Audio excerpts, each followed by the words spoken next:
Welcome to the Inspired Hygiene Podcast. I'm your host, Rachel Wall. I'm an RDH and founder of Inspired Hygiene.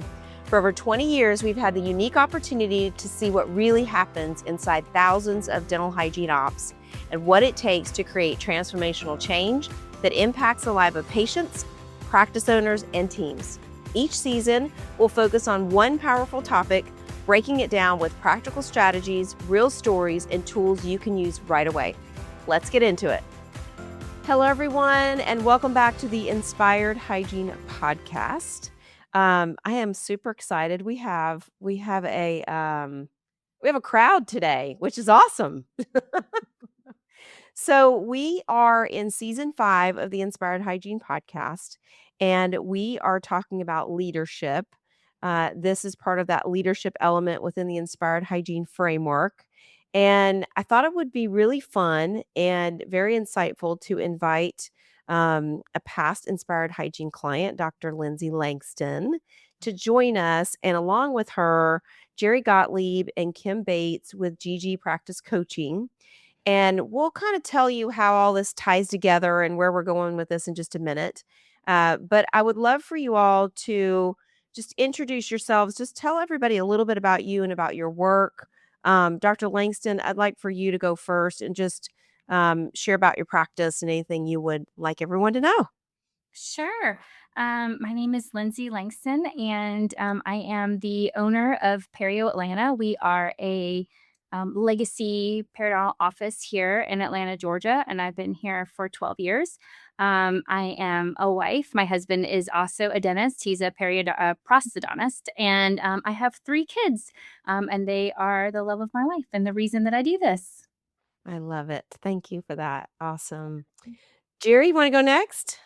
Sure. I am Geri Gottlieb, also known as Gigi, and I am the founder and leader of GG Practice Coaching and Development. We came to be a standalone business in 2019. And prior to that, I was with ACT Dental Practice Management Coaching, which is where I first met you, Rachel, for 5 glorious years there with them. And prior to that, owning or at the same time owning 2 periodontal practices with my husband, Dr. Bob Gottlieb, who is now retired. That journey into practice ownership came in at about year 21 of my practice journey, or my journey in dentistry. And so it was a real eye-opener for me, going from practice management and starting into the coaching world into what it's like to actually own a practice and lead the practice. And so that shaped our course of action and philosophy of how we coach. So here we are today. Wonderful. And Kim, tell us about you. Hey, Kim Bates, and this is my 23rd year in dentistry. So I grew up working in a general dental practice and then moved over to a Perio practice and spent about 11 years as the office manager, practice administrator over 2 large Perio practices in Washington State. And then as Dr. Gottlieb was getting ready to retire in 2020, I asked Geri to start mentoring me because I said, when I grow up and I'm a real adult, I want to be a coach. And shortly after she started mentoring me, COVID hit. And so I became a full-time coach with Geri in March of 2020. And I now focus really on systems, coaching, HR, more the tactical side of the practices. So I know that you all work with general practices, you work with perio practices, you work with other specialists. Like what is the core of how you help teams develop and grow? On the one side, it is the cultural piece of the practice, the behavioral health style of the practice. And I think for me, it is helping doctors like Dr. Langston really own their practice as their own and making it their own by getting really, really clear on vision, core values? What is the standard going to be here? How do I want my practice to look, feel, taste, smell, all of the things? Mhm. Get really clear with the team on that, really clear with themselves on that. And then where then do we need to support that with all of those other tactical things, Mhm. the actual function and operations of the practice? Yeah. So that's a great compliment then, Kim. It sounds like you come in and you work on a lot of those systems and getting those things in place and all that. That's awesome. Okay. So let's back up. I want to say, Dr. Langston, this had probably been 4 years ago that you and I met at Hinman. So we at Inspired Hygiene had worked with your husband, Dr. Brett, gosh, probably 6 or 8 years ago. And he had purchased a practice and had some significant shifts that he needed to make within the hygiene department. And that was a really interesting and I felt like very successful experience. And then you were my host at Hinman. I was a speaker at Hinman. And we got to know one another, and you shared a lot with me about your practice. And I just got this sense um, that it was really time for you to, like you said, Geri, like really own your practice and not just own it in, your name's on the piece of paper, your name's on the door, but like really own the picture of it and what it really means and what it's bringing to your community. And I immediately thought of GG Practice Coaching.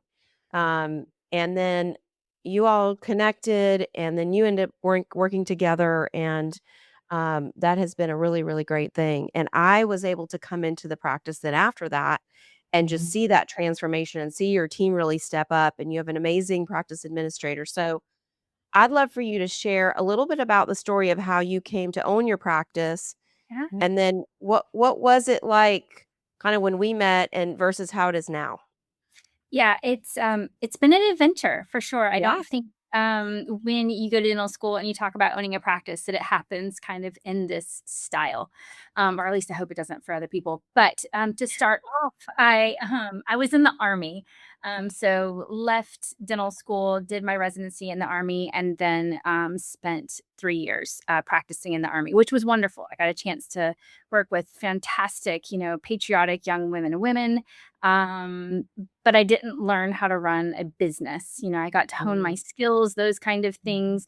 But in the Army, you make no real financial decisions. It's all, top level government stuff. So I decided when I left the Army, I came into a legacy periodontal practice. Absolutely fantastic family. They started the practice in 1938. There was a dad. He was like one of the first periodontists when it became a specialty. And then his two sons. The dad was not there when I joined, but it was two sons and then another partner. Loved their style of practice. It felt very comfortable for me. They took really great care of the patients. It was a great match. Then one of the partners had to leave due to a benign brain tumor. And so then I had to step up and become, a real owner at that point. Still had these wonderful mentors that were helping me get through it. So I didn't really feel like I had to make a lot of decisions. I was just kind of, a sponge, just kind of watching and learning and, not making any big decisions. One of the sons retired. Fantastic. And then the younger son tragically passed away suddenly. And then it was just all by myself. And I didn't have years of mentorship that I had hoped I had. Maybe a year, didn't know how to run things. And then COVID hit and oh my gosh, now the business has bills coming in and I have no idea like what our AR is, like just thrown into the weeds. So it got a little crazy.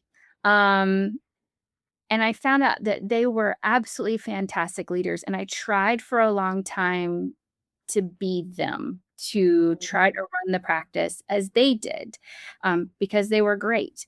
But what I realized after talking to you and after going through some coaching with Geri and Kim, is I can't be them. I have to be authentic to who I am. I'm a different leader than they are. We have different approaches, not one better than the other, just has to be different. I'm not going to be the same. And because of that, the team at the time was trying to do things the way they've always been done. Not a bad thing, but that's what they knew. That's what they knew to be right, and the way they wanted. So they didn't really know where to make decisions, and when they did make decisions, they kind of made them because that's the way it was always done.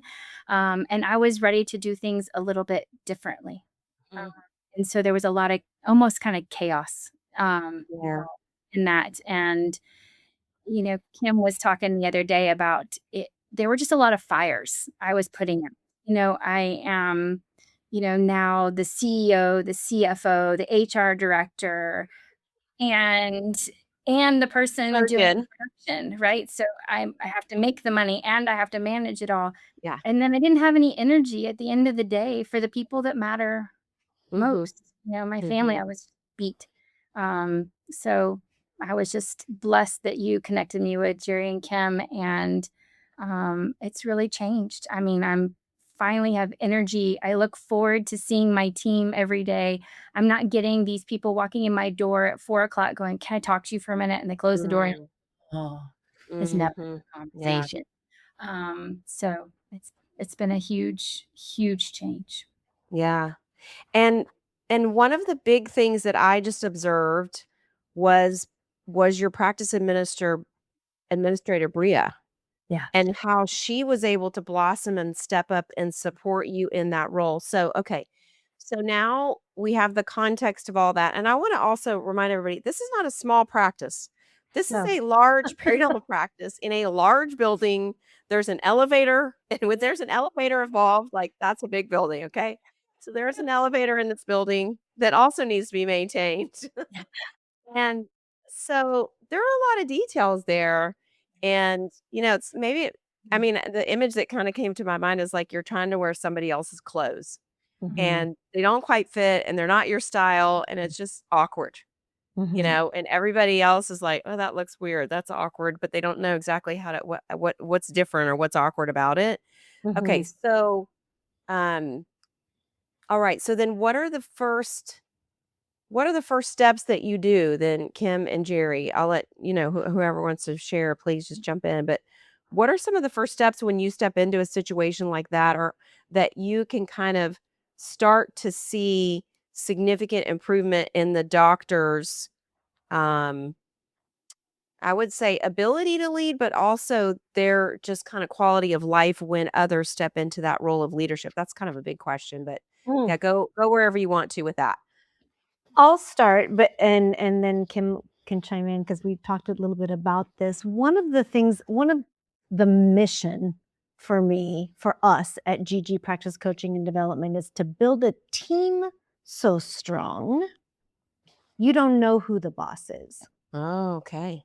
Right? So for me, it was that realization when I stepped into practice ownership shoes that every practitioner, we have this expectation of them being this amazing this leader and this manager and this all of these things. And when they can't do all of those pieces. So for me, it was Right. like, oh, we need to build a better structure around them, including elevating practice administrators and making sure we have solid people on the ground, boots on the ground to do, to do all those other pieces and hold the Mhm. doctor up.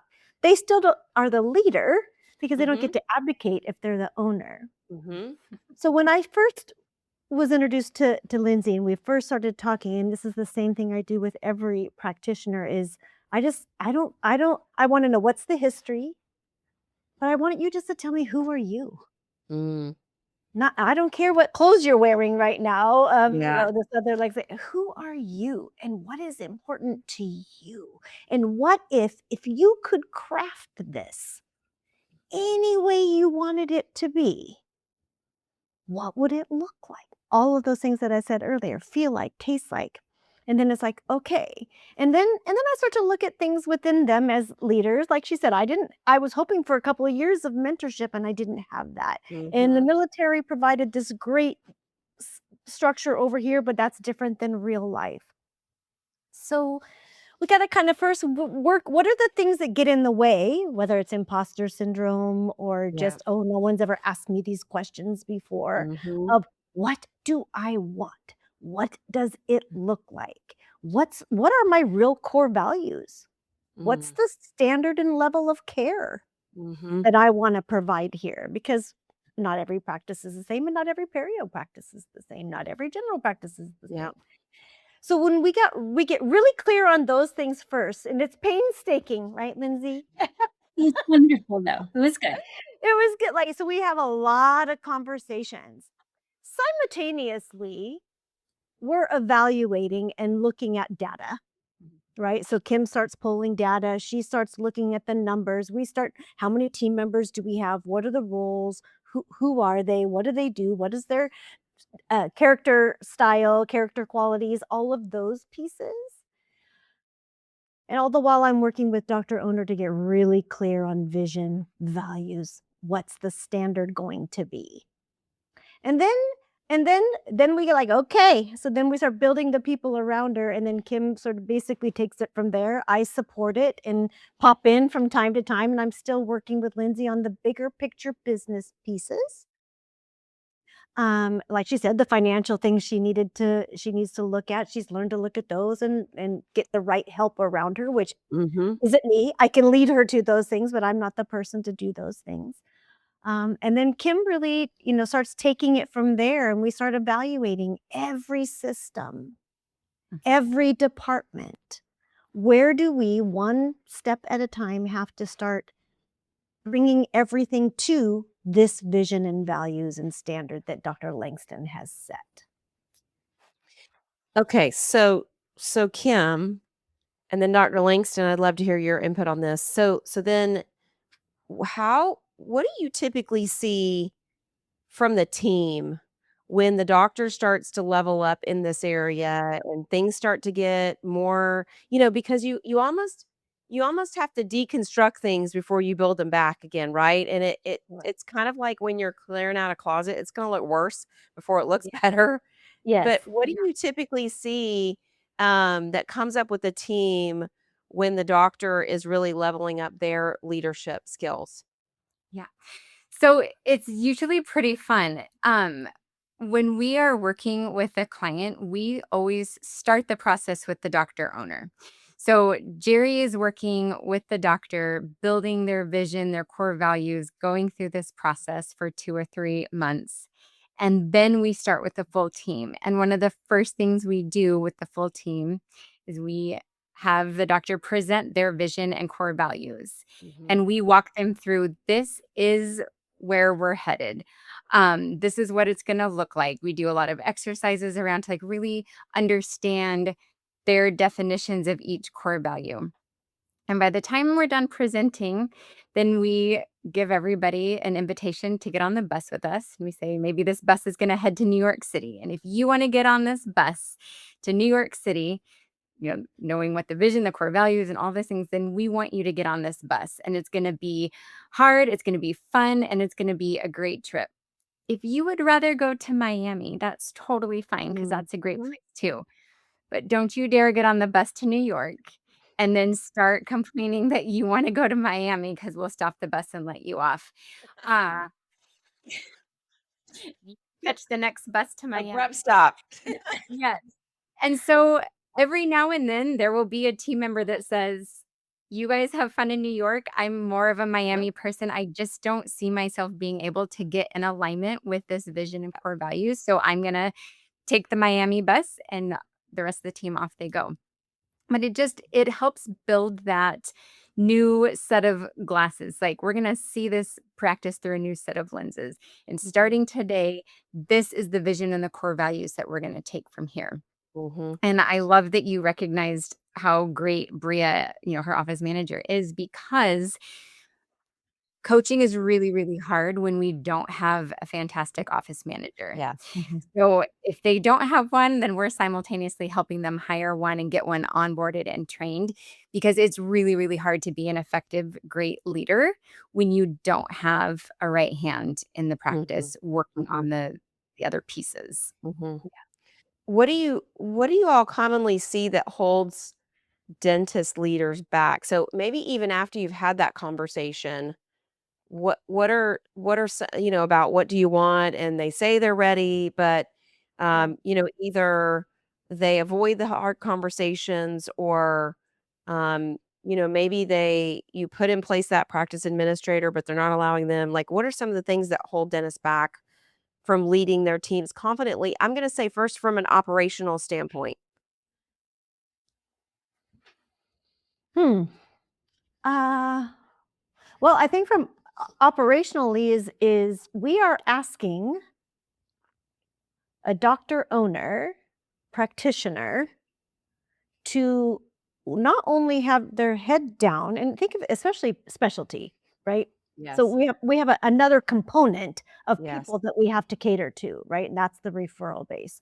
So Yep. we're asking them to have their head down, working, looking for that little papilla, or whatever, all those things, and then having this conversation and relationship with the referral base, navigating that. And then there's all these humans that work with us, for us, and try to manage all of that at one time. And to me, I just think that's impossible. That's a really good point. I hadn't thought about that. You have a second customer or a third customer, Correct. right? So, if your team is one customer Yeah, and your patients are one customer, and then your referral base is yet another customer. correct. So for specialists, yeah, that is a whole nother element. And that is really, and also I would say for a specialty practice too, it's also how do you maintain the patients in the practice, right? With the general practice, very often they've got patients that are like, okay, great, these people are going to come in for hygiene visits for the next 20 years. You don't always have that stable recurring revenue, that a practice has. And so I would think that sometimes dentists or specialists that are in that role can kind of panic if they see things change and go back to kind of old behaviors. Dr. Lindsay, did any of that kind of come up for you? Yeah, some of that can be scary. I think a lot of it was me seeing the morale of my team not be where I wanted it to be. And so I think the patients could feel that. I think it probably reflected down to the referrals as well, not getting responses the way that they used to emails, because there's just kind of this, I don't know, it was like they were just kind of floating around looking for direction more than anything. And so, the core value discussion, I think, was one of the most critical things that we did. And just, it's hard because I think we're very science minded. I'm not that super creative kind of person. And so it's a struggle for me to kind of pull out what it is. But Geri and Kim did a beautiful job helping me kind of develop that. But now it's kind of become these bumper rails, this is where I live, is in here. And if it doesn't meet these standards, then it doesn't belong here. And whether that's, a process that we're doing, a system, if that's a team member, if they, like Kim said, if they're not getting on the bus and they don't want to live in here with our core values, they're not going to be a good fit. And then that upsets the rest of the members. If you let that person stay, you've said, this is my established core values. Yep. I live and die by this, by our practice. And you let someone live outside of that, then that creates a lot of turmoil. So we've just learned that, Bree and I sit down, does this make sense for us? And she is, amazing. She has been someone, when you talked about all the change, she's one that's been on board with me. I don't know how many changes I've made, and I don't know how she has tolerated me through all of that, but she just keeps getting better and better. And okay, let's do it. All right, let's go. And so I think everybody needs a Bria. Yeah. Well, I think that's it, Rachel. So answering that question, if I might, it goes back to operationally, we need someone else to support the doctor owner in their vision and core values. If you're asking me to be the vision carrier, it's like asking the quarterback to throw the ball and catch the ball at the same time and make the touchdowns. It's like, what? What an unrealistic expectation. We must have the team around us operationally. So, but what keeps doctors from, even if they've articulated vision and core values, culture that they want to have, standard that they want to have, it's so what now what? Right. Mhm. So then that's where we come in of looking at what is holding you back, doctor, from having those tough conversations. It's fear, it's imposter syndrome, it's all of those things. But Mhm. when you're just, when I say, I promise, if you're not, but if two things, one, I promise, if you live and breathe by your vision, core values, and standard that you are setting, I promise it's not going to fall apart because you're going to only attract and build people around you that also want that. Mhm. If you're just going to do the work, doctor owner, but and get it on paper and we talk about it, but then you actually don't live it, then we're not the right coaches for you because Mhm. that's not, I don't do that kind of work. Like, Mhm. you got to actually live it. And sometimes we might have the same conversation about how they're going to have a hard conversation with a team member that is out of alignment. And it might be 3 weeks in a row that we have the conversation and we give them the tools and we practice it, the framework, and they finally work up the courage. And once one time they've had the conversation or they've let someone go and they see a shift and they start seeing their vision come to life, like it's sort of like you want to run a marathon and that first mile is horrible. But after you've done it a couple of times and like, okay, now I can do 2, now I can do 5. It gets easier and easier, I think, to lead the team once you see that there's a shift happen when you make that commitment to living your vision and core value and showing up that way as a leader. Right. And Dr. Langston, then it becomes nothing else and nothing less than that vision, core values, and standard, and what you see happening becomes tolerable. Like you're like, I'm gonna, that makes me, I am able to have that next tough conversation. I am able to make this next adjustment with a system or a process because I can't go back. Yeah. I don't That want to. can- yeah, I don't want to go back. What happens when, okay, this is a real, situation that's happening a lot right now, and I've spoken about this a lot, is, okay, so what happens when you have something in the practice that is not meeting, and it could be a team member, it could be a process that is not meeting that, but it's a critical piece of the practice. So maybe it is a hygienist, or maybe it is a dental assistant that's been with you for a really long time, but you have a core value of, I'm making this up. I would love for you to share light, but a core value is positivity, and you've got somebody that complains every day, all day long, but yet you're like, how am I going to find another dental assistant that does this? So how do you process that, or how do you prepare maybe for those changes? Kim, do you want to take that one, Ah. or Lindsay? Yeah, happy to. I've had lots of those. It can be scary and feel like this is the only person in the world that can do this. This is the best assistant. This is the best hygienist. I can't possibly how would my practice go on? The patients only come to see them, right? The patients love that hygienist. They hold the hand of that assistant, and I can't live without them. But Geri and Kim have taught us how to have some hard conversations. They're still working on that with me because I would avoid them if I could. But you have that conversation about the core values, and this is where we are. And you're right. One of my core values is positivity. And so if we just have a negative Nancy in there that it's an Eeyore, just the sky is falling, it's raining all the time, nothing is ever good, we have that conversation. Bria has that conversation. This is a core value. This is what we live by. And if they can't get on board, you will be so much happier when that person has moved on to the next practice, and you will find that better fit. It's not going to be easy. Yeah. But you'll see the rest of the team grow when that person is no longer there. Yeah. And we always give opportunity, right? We always are giving, like, okay, this is where we start to look at performance improvement plan, a behavioral improvement plan, whatever it is. And we're always hopeful until we're not. Yeah. Until we're not. And then it's time to just move on. Yeah. So Kim, how has the team responded to new systems and this new, from your perspective, right? And seeing Bria as a leader in the practice? How have they responded, and what are you seeing from your point of view? Yeah, so this has been a super fun team to work with. It's a big team. There's a lot of strong personalities, and so, you know, none of that is easy, but it's been fun coaching because they all jumped on board and they truly respect Dr. Langston and they respect Bria and they are in alignment with the vision. And so every time we're on site, they are open and they are coming up with solutions and they're like, okay.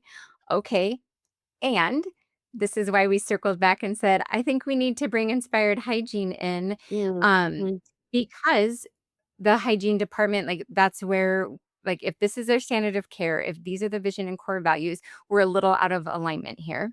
Yeah. Geri and I, one of our core values is seek expertise. We're not hygienists. This is not the thing we're going to coach on. So we need to bring Rachel and her team in to get everybody on board. And after you guys had your stint and I got to come back, now, great. They're all leveled up again. And we've spent a lot of time teaching the team what is overhead, what are the KPIs, what are the Mhm. goals of the practice.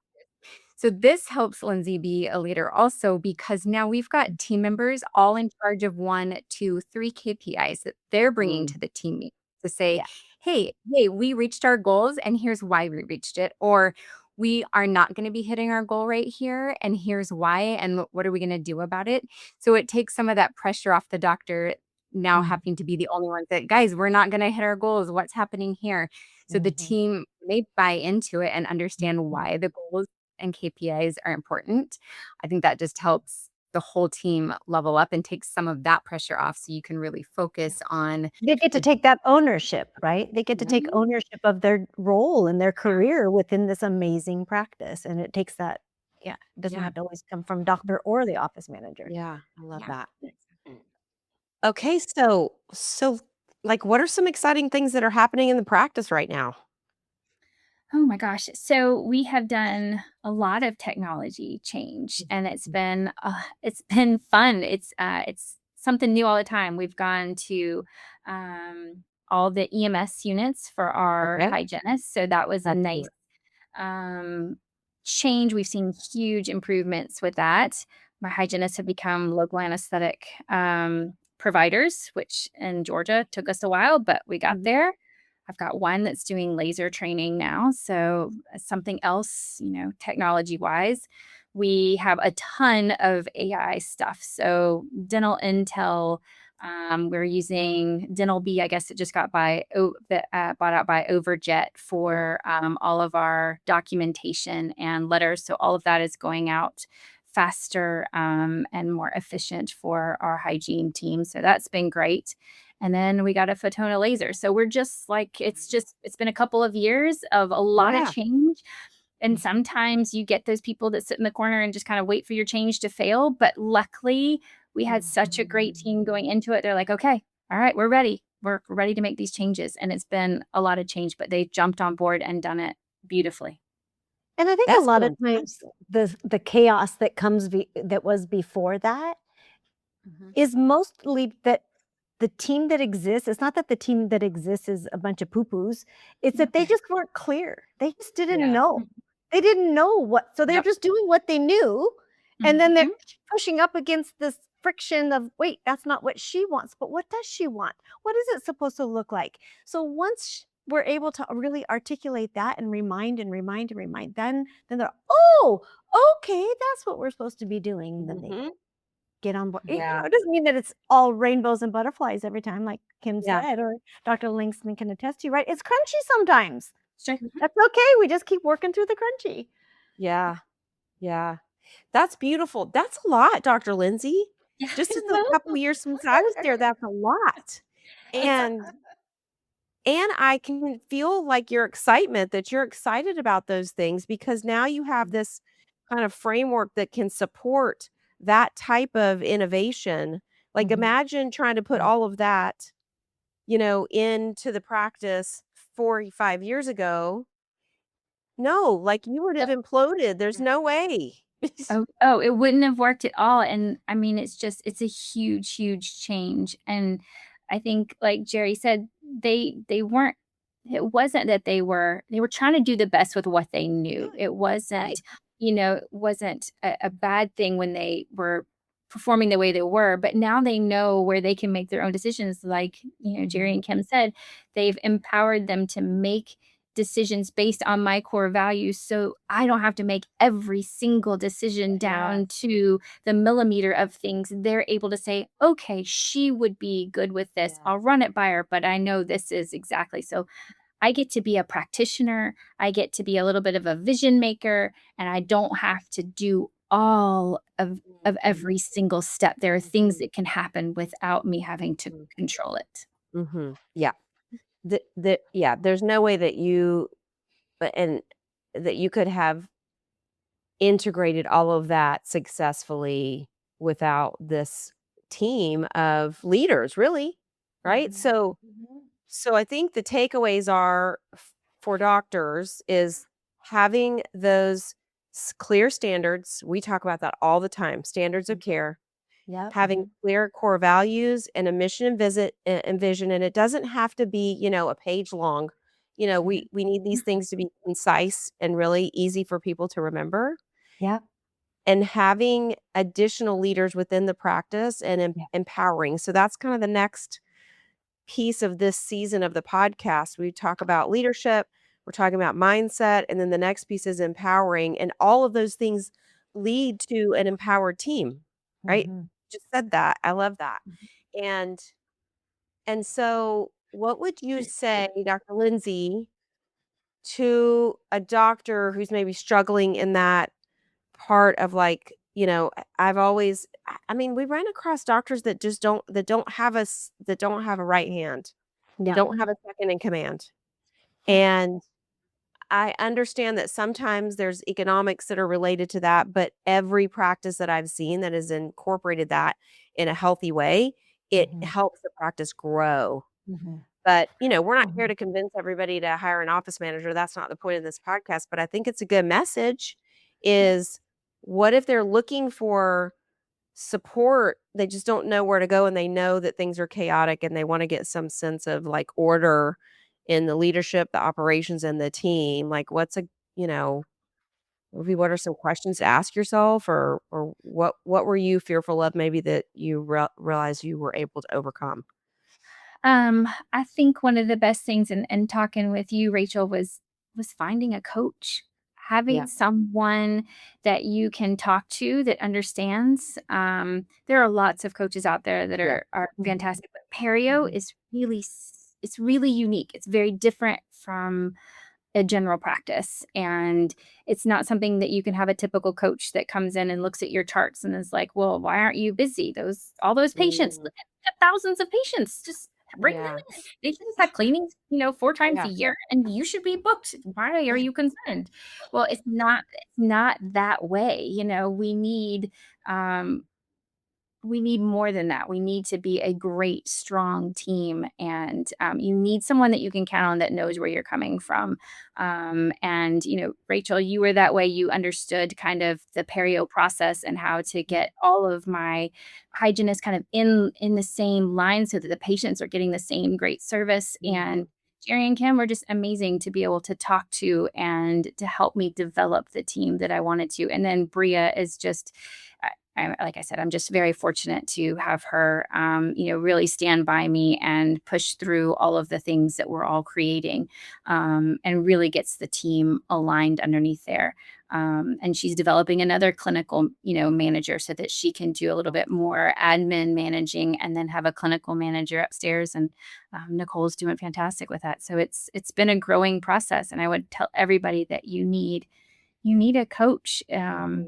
Someone that can look at it from a 30,000-foot view rather than, just sitting there and you're just narrow focused on what you're doing, which is great. But someone needs to come in and help you with that. Yeah, for sure. So I think the message here is like the value of coaching and developing strong leaders, and how that can transform the experience for everyone. But Geri and Kim, what else would you like to share? Yeah, their insight. Well, I don't know. I guess if we could also have every client, every practitioner be like Dr. Langston. Right. pretty amazing too. And then, and finding a RIA. And so we know that that's not that easy. If it was, all of our practices would be like that and do all of those things. But, I think a misunderstanding about leadership as a business owner, or maybe even in leadership on any level, is that we often think, or management, is that we have to do all the things. And how am I going to do all of those things? Or we try to do all of those things and then we burn out and we actually do them poorly and whatever. Versus if we built a team around us that can do lots of things and things that are different than we do and have different styles and behaviors and personalities and skills and all of those things, what's possible is something you can't even see until you actually start to build that, right? And then collaborating with people like yourself and Inspired Hygiene or to come alongside and not us, even as coaches and leaders, not trying to also do everything. Yes, for a exactly. practice, right? But knowing like we're going to be so good at a few things, we're going to Yes. surround ourselves and build our team so strong that you don't know who the boss is of GG Practice Coaching and Development either. Yeah. And that's how we're going to serve our clients and community Mhm. better. And then just don't be afraid to ask for help. I think a lot of practitioners, I mean, my husband is a retired periodontist now. I will do a little shout out here and just say, because Dr. Langston, you kind of paved that thought for me, is that when Bob first heard Rachel speak many, many years ago, now my husband is a periodontist and he's a little bit picky and a lot picky and has a really high standard. And yeah, Kim, like a little, and he doesn't think a whole lot of people are worth a whole lot of things. And he was like, at Rachel. Thank you. Her, everything she said, everything she delivers, everything she talks about, I totally trust her. I know they've had some interesting conversations over the years as well. But, right, surrounding yourself with people and talent that isn't just the world according to one person or one way, I think we're able to serve our clients better. And for doctor owners, don't be afraid to ask for help. We all need help. Like, I have coaches, Kim has coaches, you have coaches, Rachel. We all have coaches because we need Yes. those people who, like Dr. Langston said, who can see the things we can't see when we're in the midst of it. Yeah. Okay. Yeah. Kim, any last thoughts? Yeah, I just, it goes hand in hand. You can't just be a leader or just focus on the systems. I always thought if you have systems in place, that's all that matters. I like rules and systems, and the people should succeed by following them. It turns out if you don't focus on the leadership and the culture, the systems don't actually matter. Yeah. So, right, it's always it's hand in hand, focusing on both your cultural health and your Yeah. systems. Well, that's a beautiful marriage, though, of what you all bring together. And you're right. People don't care about the systems if they're living in chaos every day. They can't see that the systems can help them if they don't feel, supported, or they don't feel like they want to come to work. And, I really did not plan this, but today I did plan recording multiple podcasts today. And another one of them is on leadership. And man, the messages are so complimentary and aligned Nice. from very different perspectives. That is a really beautiful thing, and I think that just gives me a lot of hope. And I'm just so grateful that you all would come and share, and just so proud of you, Dr. Langston, for everything that you have done, and your team too. Please tell them I said hello, and thank you, Kim and Geri, for helping her. I knew she was in good hands, and thank you for sharing your expertise with us too. Okay, so thanks everybody. Have an amazing day. And hopefully we can all circle back on this again on another topic in the future Okay. on the Inspired Hygiene Podcast. We'll be sure and link, actually, we're going to link Perio Atlanta and also GG Practice Coaching and Development in our show notes. So y'all be sure and check them out and follow them and all the great stuff that they're doing. Awesome. Thank Thank you. you. Thanks, everyone. All right, bye-bye. Thank you so much for listening to this episode of the Inspired Hygiene Podcast. We hope you got a ton of value and ideas and action steps that you can implement right away. If we can help you in any way to optimize your hygiene department, head on over to inspiredhygiene.com to book a discovery meeting with us. As always, stay inspired.